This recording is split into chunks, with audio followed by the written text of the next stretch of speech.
Morning. So, ang alam ko sinabi na ni Miss. Oh.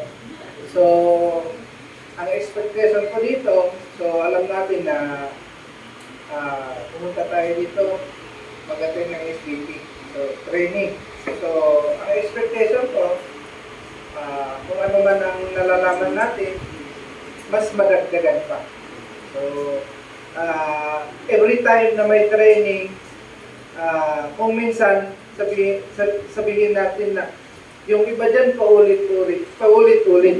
Pero sa totoo lang, mas maganda yung paulit-ulit. Kasi kung minsan natutulog tayo. So, tama yung sinabi ni Mrs. kanina, kailangan nga agreeing tayo. So, meron itong tool, yung training na ito, para magpa-remind sa atin na dapat gawin natin na seryoso yung HCI business.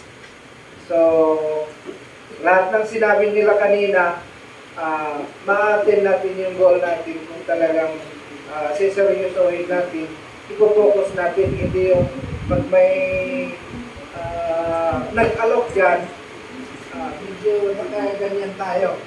So, dapat nakapokus talaga tayo na yung tinitignan natin is yung HCI business at sigurado na kung ano man yung plano natin ay matutupad.